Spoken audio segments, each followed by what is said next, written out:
pani sa re ma pani sa ga re pa ma ma ga re sa ga sa ma pani sa re ma pani sa ga re pa ma ma ga re sa ga ma ga re ni pa ma pani ga re ma ga re sa ni sa ma pani sa re ma pani sa ga re pa ma ma ga re sa ga ma ga re ni pa ma pani ga re ma ga re sa ni sa ga re ma ga re sa ni pa pani sa ma pani sa Janani janma bhumischa svargadapi gariyasi. To us, the mother and the motherland are equally important. In this beautiful Indian subcontinent, which has been the cradle of our Vedic scriptures, we have had the opportunity in this subject to discuss the architecture that has arisen from various dynasties. Now, I am going to take you to one incident marked in the Indian history that led to the formation of a dynasty.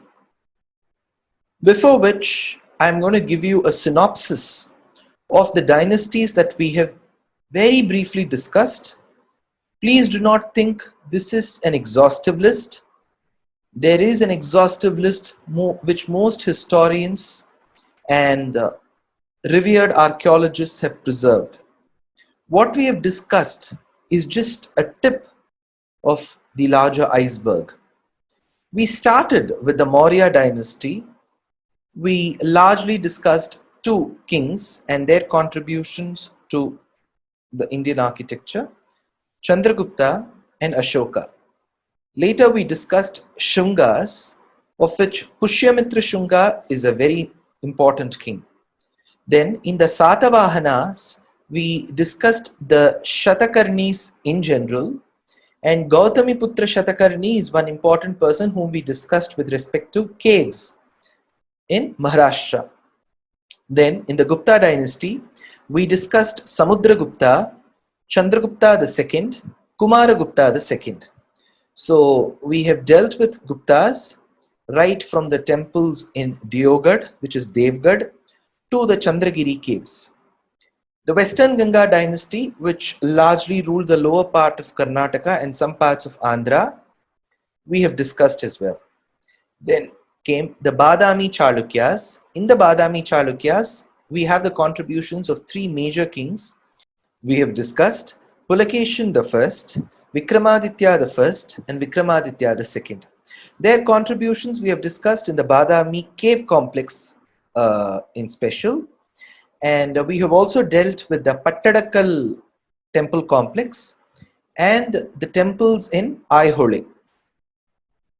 Coming to Pallavas, we have spoken about the contributions of four kings: Mahendravarman I, Narasimhavarman I, Narasimhavarman II, and Nandivarman II.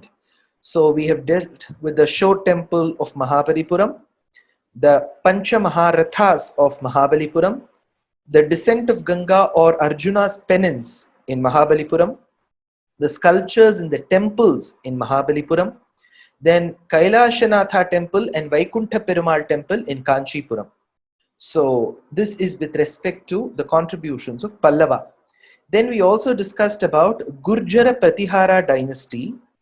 Under the Gurjara Pratihara dynasty, we have the Chandelas, who came up with the Khajuraho set of temples. Their Lakshmana temple and Kandari Mahadeva temple were very important. We then went to the Rashtrakutas, of which three rulers contributed immensely to its architecture: Danti Durga, Krishna I, and Amoghavasha I. The Kailashanatha temple in Ellora is a befitting example of the Rashtrakuta architecture. Then we came to the Cholas. The Cholas, we have three major kings who contributed to their architecture: Rajaraja I, Rajendra I, Rajaraja II. So we have dealt with the Brihadishwara temple, the Gangaikonda Cholapuram temple, and the Dharasuram Airavatishwara temple. In the Chaulukya dynasty, we have dealt with Bhima the first and his wife.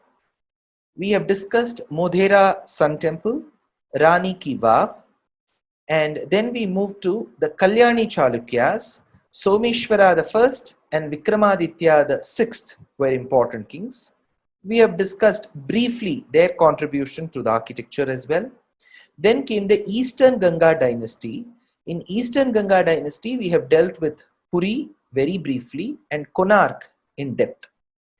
Hoysala dynasty, we have one major king, Vishnuvardhana, and we also have Somanayaka, who was a chieftain under another king of the Hoysala dynasty. We have majorly discussed Beluru, Chennakeshava Swami temple, Halebeedu, Hoysaleshwara Swami temple, and Somanathapura, again Chennakeshava Swami temple. In the Kakatiya dynasty, we have generals and chieftains under a very famous king called Ganapati Deva, who besides erecting Toranams at the Warangal fort, constructed the very famous Ramappa temple.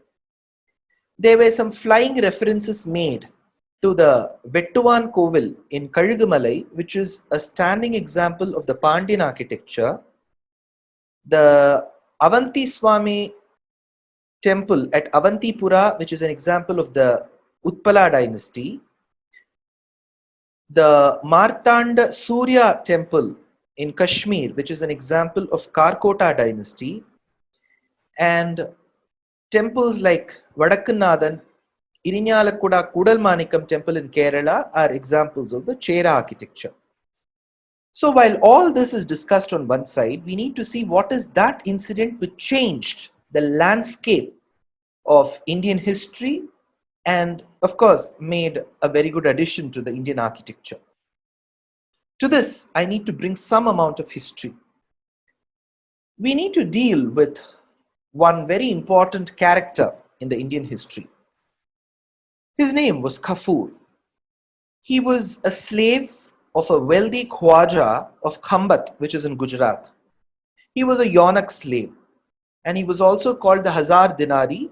It is said, though most historians may not agree with this, some of the documents suggest that he was procured or bought for 1,000 dinars. So he was called Hazar Dinari. He was captured by a person called Nusrat Khan during the 1299 CE invasion of Gujarat. Kafur's victory over the Mongols fetched him a title. He got a title. He was called Malik. So Malik was prefixed to his name, and from then on he was called Malik Kafur. Looking at his valor, his bravery, the Sultanate, when I say Sultanate, please do not confuse with the Mughal Sultanate. This was much before the Mughals. The Sultanate in the center, in Delhi, sent him on an expedition to the south. So first he subdued the Yadavas of Devagiri. So that happened around the region of Maharashtra. And the king who was then the king of the Yadavas was Ramachandra. So in 1307 CE, his expedition was very successful in vanquishing the Yadavas of Devagiri.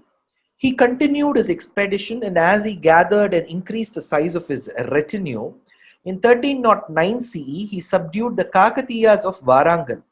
The king who was then ruling Warangal was Prataparudra II. Then, in 1311 CE, he subdued the Hoysalas of Dwarasamudra. There's a very interesting anecdote about this. While the Pandyas were ruling in the south of Tamil Nadu, in and around Madurai, the king who was then ruling Madurai, his name was Maravarman Kulashekara I. While he passed away, his sons, Veerapandya IV and Sundarapandya IV, both these sons had an infighting as to who should succeed their father. To intervene and settle the duel between the two, or some historians opine to even annex Madurai to his own dynasty, the king who was ruling the Hoysala dynasty then, called Veerabhallala III, he took a retinue to Madurai. while he wanted to settle the issue that was running between the two sons of Maravarman Kulashekara first, Malik Kafur in 1311 CE attacked Dwarasamudra, which was the capital of Hoysalas. So the moment Veerabhallala III knew of this, he came running back to Dwarasamudra, by which the entire capital was captured by Malik Kafur. So if you have seen from 1307, 9 and 11, the Yadava dynasty ended, the Kakatiya dynasty ended, the Hoysala dynasty ended, and anyways the Pandyas in the south were not strong, and the Cholas had already been very, very weak. In such a scenario, Malik Kafur continued his expedition further south. So he then captured various parts of the south. This was in 1311 CE. This was a big blow to the south of India and to its very rich architecture-laden temples. In fact, it is said by a lot of historians, though it may not be important to our discussion, Alauddin Khilji, under whom Malik Kafur served, both Malik Kafur and Alauddin Khilji were very close. Likewise, his son Mubarak Shah was very close to Khusrau Khan. It may not be relevant to our discussion. In 1323 CE, so the brief reason why I mentioned you about why Alauddin Khilji and Malik Kafur were very close was at one point in time there was an untimely death of all these people whom I mentioned, and as the Khiljis came down, we have the Tughlaqs who rose. In 1321 CE, it was the rise of the Tughlaqs, and there was a decline of the Khiljis. So in the Tughlaqs was the very famous Tughlaq called Ghiyazuddin Tughlaq. His eldest son, Ullu Khan, was sent on an expedition to the south again in 1323 CE, and we have historians account from various inscriptions that after invading the south, when he went back to the north to Delhi, he took away 260 tons of gold. So Ullu Khan invaded the south. This Ullu Khan is the one who later is called Muhammad bin Tughlaq. So it is called the invasion of Madura, which is Madurai in the south of India, which is in Tamil Nadu. Before which there was an invasion in the islet called Srirangam, a very, very revered temple town for the Vaishnavas. So after invading Srirangam and then Madura, which is Madurai, he established the Madurai Sultanate. It was led by one of his generals called as Jalaluddin Ahsan Khan. Now, there is a very interesting note as to what happened during the invasion at Srirangam and Madurai by Ullu Khan, and what were the atrocities meted to the inhabitants of those cities and towns then. It has been well documented in a poem by Ganga Devi. She's one of the very few Sanskrit poets whom we know in India. She was the wife of Kumara Kampanna. She wrote a Sanskrit poem called Madura Vijayam. I will just mention about a few verses. 1. Adhirangamavapta yoga nidram harimudve jayatiti jata bhitihi patitam muhurishtakani kayam phanachakrena nivarayatyahindraha. So in Srirangam, if you Google out Srirangam, you will be able to see the Mula Murti, the Lord who is housed in the sanctum sanctorum of the temple, is Lord Narayan reclining on the serpent couch. So as the entire army of Ullu Khan invaded, they started using crowbars to hit at the Garbhagraham from the top.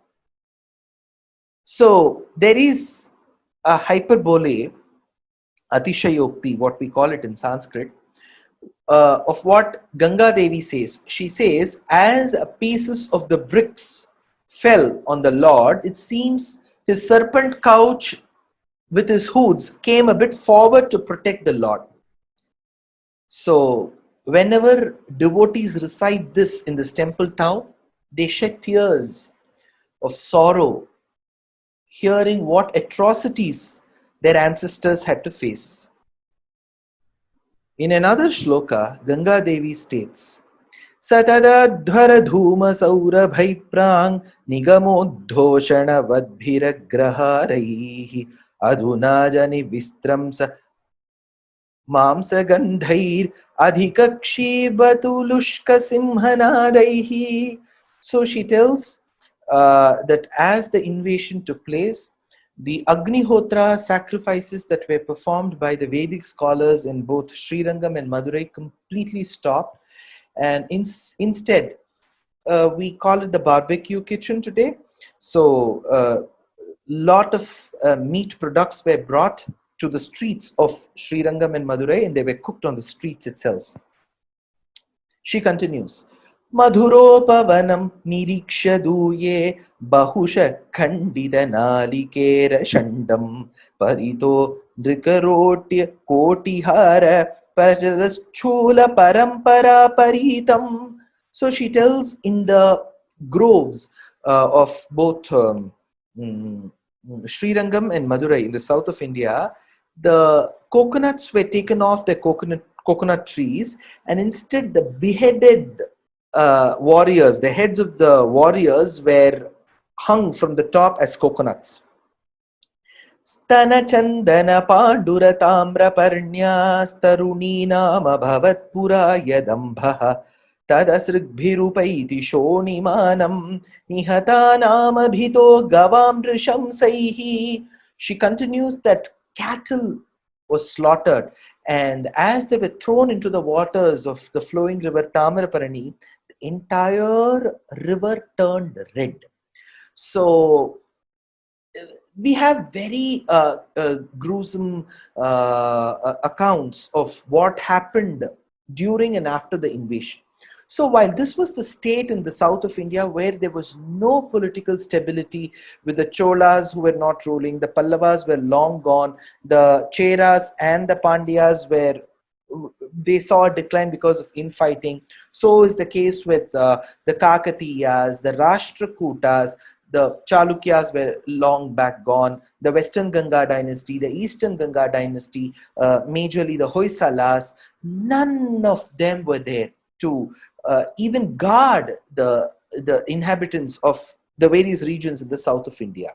So in such a scenario, a pontiff, a guru of the Sringeri Mutt, he was called Vidyaranya. So he spotted two people, two warriors, Harihara the first and Bukkaraya the first. So he got them together, asked them to bring a lot of interested, very, very selfless warriors from various regions together, and they inaugurated a dynasty, because most other dynasties we have seen a lineage, but this dynasty came out of compulsion. It was born to protect the south of India, and that was called the Vijayanagara dynasty. This had its capital in its place called Vijayanagara, which was the erstwhile Kishkinta in Rāmāyana. It was around the Pampa lake, so it was called Pampa Kshetra. And it is also said in the Sthala Purana that Parvati Devi, who was called Pampa Devi, wanted to marry Shiva, and she did marry. And you will know that the language spoken in Karnataka is Kannada, whereas the language spoken in Telangana and Andhra is Telugu. So most places which are called pallis or pallis in Telugu, which is like Maratpalli, Pochampalli. So when it comes to Karnataka, the pa letter will become ha. So it will be called Halli, Devana Halli, Bileka Halli. So Pampa, which was in Karnataka, ruled by the Vijayanagara kings who majorly patronized Telugu literature, from then on became Hampa, which later became Hampi. So in 1500 CE, Nicholas Gear opines that Hampi was the world's second richest city after Beijing. So Vijayanagara dynasty, which was formed around 1336 CE, lasted for over 300-350 years. And its downfall came when the Deccan Sultanates got together. So there was the Hussain Nizam Shah I of Ahmednagar, Buran Imad Shah of Berar, Ali Barid Shah of Bidar, Ali Adil Shah I of Bijapur, and Ibrahim Khali Qutub Shah of Golconda. So they all got together and they started fighting the king of Vijayanagara all of a sudden. And it was done during the battle of Talikota in 1565 CE. Yes, the Vijayanagaras were very strong and they were in the verge of winning, when two warriors from their own army, two generals, they were called the Gilani brothers, they switched over sides and went to the side of the Deccan Sultanates, and finally the king who was ruling Vijayanagara Empire then, his name was Ali Rāmāyana, he was defeated and beheaded. And after that, all the Deccan Sultanates from Hussain Nizam Shah I to Ibrahim Khali Qutub Shah, they all encroached and invaded the Vijayanagara Empire, and then they started demolishing most of the granite structures. Robert Sewell, in his book The Forgotten Empire, concludes, I'm just going to read him verbatim, open quotes, with fire and sword, with crowbars and axes, they carried on day after day their work of destruction. Never perhaps in the history of the world has such havoc been wrought, and wrought so suddenly on so splendid a city, teeming with a wealthy and industrious population in the full plenitude of prosperity one day, and on the next seized, pillaged, and reduced to ruins amid scenes of savage massacre and horrors beggaring description.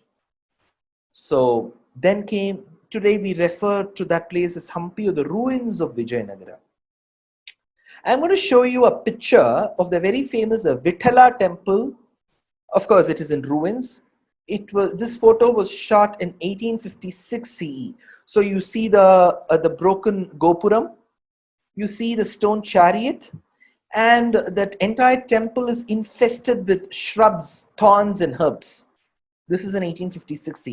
Well, I'm going to show you a picture now with, after having got the UNESCO tag and ASI taking over that completely. You can see, of course, there's been no renovation. It's just been restoration, or it has been maintenance. So this is how you see the stone chariot. You can see the stone chariot. It's a very beautiful chariot. If you go close to it, probably some historians opine that this was also in the working condition. Just imagine you have stone wheels and a stone chariot running. But some people opine that it was the place where Garuda was placed, because you had a beautiful idol of Lord Vithala and Rukmini Devi in the sanctum sanctorum of this temple. Okay. Next, I'm going to show you this beautiful mandapam. It's called a Kalyana Mandap. And Kalyana Mandap with exquisite architecture. See, unlike the Hoysalas who worked on soapstone and some of the rulers who worked in the north of India and sandstone, this was completely like the Cholas and the Pallavas. Vijayanagara kings also worked on granite. But the intricacy that they got with granite was very unlike the Cholas and the Pallavas. So Cholas and Pallavas were grand and beautiful, but Vijayanagara dynasty brought the intricacy or the exquisite features to granite carving. So you see this Kalyana Mandapa, it's in ruins now. You can see the top, it's all in ruins. So you can find similar Kalyana Mandapams built in the Kolar temple in Kolar, which is very close to Bangalore. Then you can find a Kalyana Mandapam built, a very beautiful one with stone chains at the entrance of Varadaraja Perumal temple in Kanchipuram. So these are all examples of the Kalyana Mandapam. It's called the crown of Vijayanagara architecture. We have seen the stepwell of Gujarat, and we saw some similar steps in the temple tank of Modhera Sun Temple. I'm going to show you a stepwell in Hampi. Can you see it? Yeah. Look at the way it, to me, honestly, when I've been to Hampi, before I had gone to Hampi, when I saw pictures of it, I thought this was some animation. Because look at the symmetry. Look at the steps. So, of course, the Rani Ki Vav in Gujarat has a lot of sculptures. This hasn't got any sculptures, but just look at the way it has been done. Okay, now I'm going to show you another temple. It's called Vijayanagara temple in Hampi itself. And here is the ruins. Of course, this mantapam looks decent, but if you look closely at the elephants which are guarding the steps, their trunks and tusks are all broken. Okay, now I'm going to show you a monolith. Like how we saw the Gomateshwara Bahubali. Now I'm going to show you the monolith of Yoga Narasimha. So this is a Yoga Narasimha. You can see a thin stone which is kind of keeping his knees tight. You can see that? That's called a Yoga Vastram. But you will be surprised, this Nrisimha, who was carved out of one single stone by the Vijayanagara kings, was not Yoga Narasimha initially. It was a Lakshmi Nrisimha. He was seated with Lakshmi on one of his laps. But then during the invasion of the Deccan Sultanates, the Lakshmi was broken. So later, and his hand, you can see his hand also broken. So that is when the historians thought we could create this Yoga Narasimha, and they brought the legs together. So you can see this. Look at the way it has been carved. So there's an Adisesha, there's a Kirtimukha. It's a huge arc around him. The arch is so beautiful. You find Shankham and Chakram on either side. It's not very clear. And you can find the unfinished stone in the lower parts of the monolith. Now I'm going to take you to a very, very different temple. A temple, probably even it is for the first time that I'm going to explain such a kind of a temple. So we have seen sculptures in the Vimanams, the Shikharas, the Gopurams, and around the Garbhagraham. But I'm going to show you this temple. It's called the Hazara Rama temple. Hazara, of course, it has to do with the number 1000. So this temple is dedicated to Rama. And this is the first picture. I'm going to show you the back view of the Garbhagraham. Now I'm going to show you the walls of the temple. Can you see something on the walls? So you have one panel that shows the elephants. On one you have horses. You'll be surprised. The entire Rāmāyana has been carved on the walls of the temple. It's a very, very beautiful temple. I'll just show you another picture. Can you see the mandapam-like structure? 2 pillars. And you can see the wall behind. They have some sculptures. So they will describe every incident, every scene of Rāmāyana so beautifully. So if you go around the temple thrice, because you've got 3 levels of panels, you see one panel in one pradakshina, do the second panel in the second, and the third panel in the third pradakshina, you will know the entire Rāmāyana. So probably this is Rāmāyana in stone. It's poetry in stone. Okay, I'll show you another picture. Can you see the panel here? It's all done in granite. So the Pallavas and the Cholas were not as good as this in when it came to miniature work in stone, granite panels. But Vijayanagara kings excelled in that too. This is another temple in Andhra. It's called Lepakshi. Look at the mammoth Nandi. It's a monolith Nandi. Now I'm going to take you to the ornate pillars of the Kalyana Mantapam in Kolar. Kolar is famous for its gold mines. You can see this beautiful Mantapam. To pay their obeisances to one of the motivators of this kingdom, Vidyaranya, later a Vidyashankara temple was constructed in 1338 CE. Can you see this beautiful temple? This has got pillars for every Rashi, and it's found in the temple complex of Sringeri. Now, there is a man riding the Yali in the Tadipatri temple. Can you see this? This is again in Andhra. Look at the manner in which a granite has been carved into. Beautiful, beautiful. Okay, now under the Vijayanagara kings, there were various vassals or smaller chieftains. So you had the Nayaks. They were also very good in monoliths, and they would they would make monoliths and they would stick it onto pillars. So you will feel as if the monolith is emerging out of the pillar. I'm going to take you way south. So this is near Tirunelveli, a temple called Sri Vaikuntham temple. Can you see? It's a warrior who's in the verge of fighting. So this is in the Sri Vaikuntham temple complex. Look at the way and look at his footwear. Look at the jewelry that has been carved on his body. And can you see the difference? He's wearing some cloth beneath his hip. And the texture of the cloth. It's all done in granite, mind you. Now I'm going to show you another image of Veerabhadra. Veerabhadra is supposed to be one of the forms of Lord Shiva, which is very ferocious in Tirunelveli. And this is Rama hugging Sugriva. Can you see the gait with which Rama is standing? And there is Sugriva and Rama is giving him a heartfelt hug and an embrace. Now, I'm going to take you to another important town near Tirunelveli. It's called Tirukkurungudi, whose gopuram and the works beneath the gopuram, it's called Chitra Gopuram. So I'm going to show you the image of Garuda, who's carrying a tortoise in one hand and an elephant in the other. So this incident is mentioned in the Adi Parva of Mahābhārata. So as he was about to rest on the branch of a tree, the branch broke.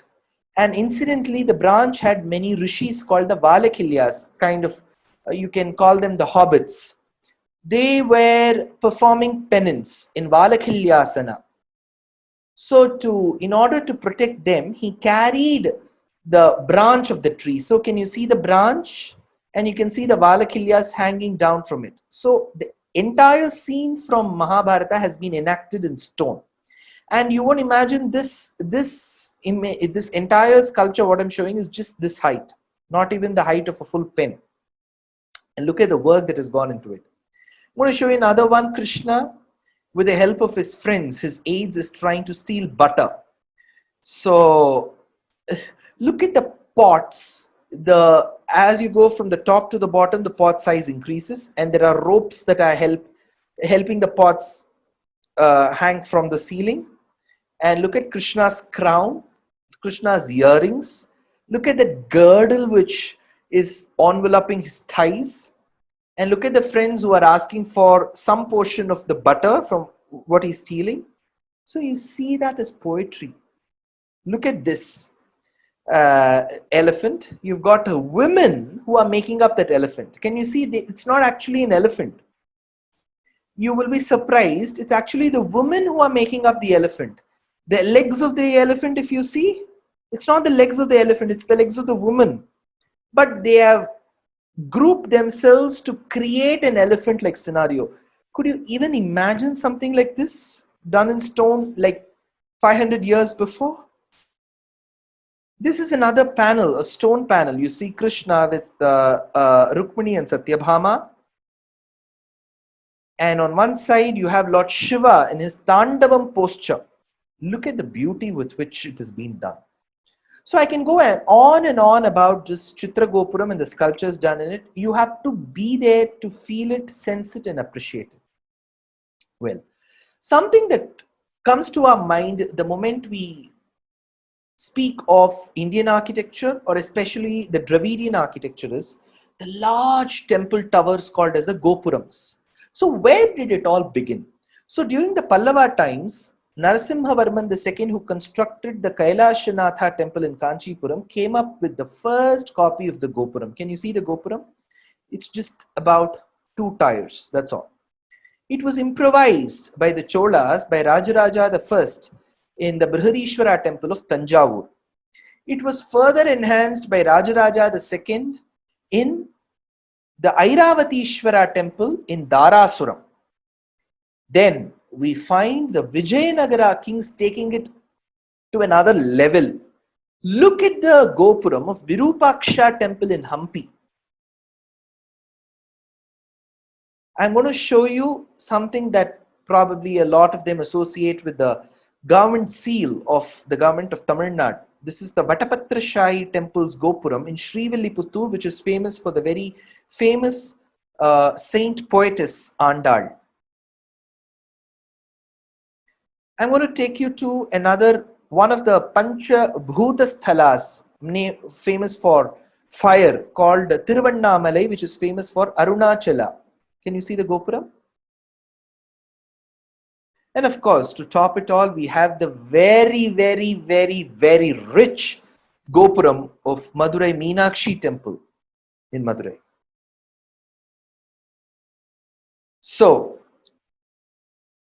in conclusion, we understand that India is the house of architecture, a variety architecture, right from religions that they have patronized from Buddhism, Jainism, Ajivikas, Hinduism, and the subsects of Hinduism like Vaishnavism, Shaivism, Shaktism, and so on. So right from rock cut architecture to the caves, to the stupas, to the temples, to the monoliths, to the standing granite, soapstone, sandstone temples, we have it all. And the best way to appreciate architecture is just not understanding architecture, but visiting those temples and promoting tourism. Tourism and hospitality will survive only when we travel out of our houses and appreciate the architecture there. I'm sure all of you would have been amazed at the work done by our kings, by our sculptors, by the worksmen and the masons who have worked in such temples. As they say, let us pay our namaskarams, our obeisances, our vandanams to all those people who have kept architecture, the flag of Indian architecture, fluttering so high.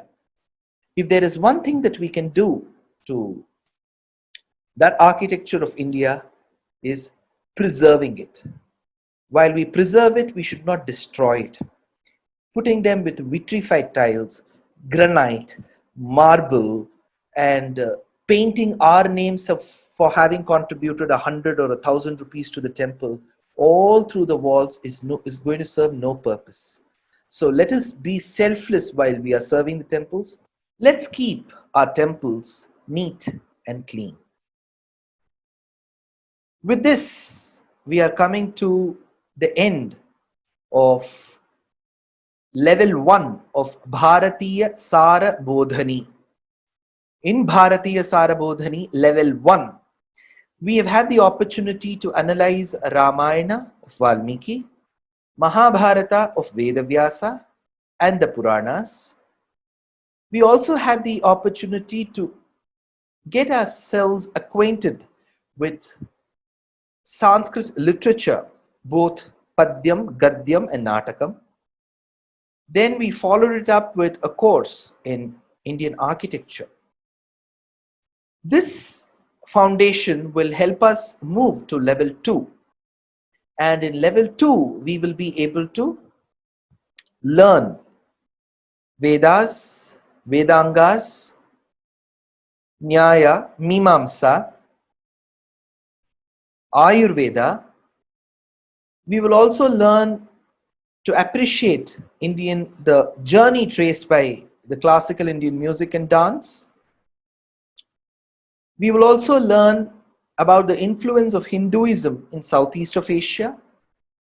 And as a true Bharatiya, we will also learn the tenets of other world religions like Buddhism, Jainism, Sikhism, Islam, Christianity, and Judaism. We will learn to appreciate the tenets of these religions, and we will also develop a mutual respect towards their beliefs and systems. Besides, we will also find it praiseworthy to note the contributions of ancient India to astronomy, astrology, mathematics, metallurgy, weaves, management, biological sciences, and so on. So it is now in our hands to learn more of it and appreciate. Bhāratiya Sāra Bodhani level 1 will be offered to more batches. I would urge each one of you to encourage your parents, your grandparents, your children Of course, children above the age of 12, only then will they be able to even understand what I'm speaking. So there's no upper limit for the age. I would urge each one of you to recommend at least 2 people from your side. So each one bring 2. So you can bring them in and they can start registering. Tell them that this course is not all that tough and Dushyanth is not that bad a speaker.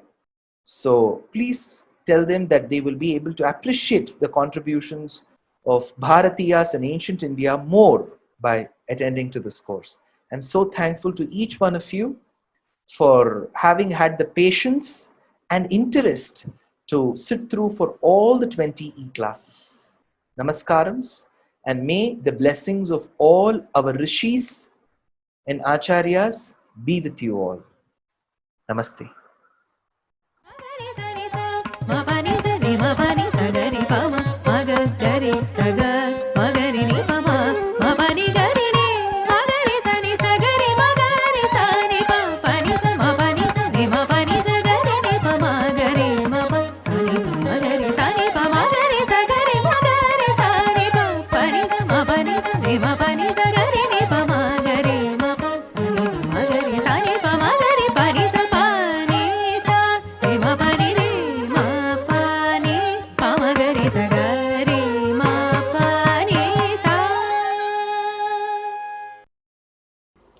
Namaskaram.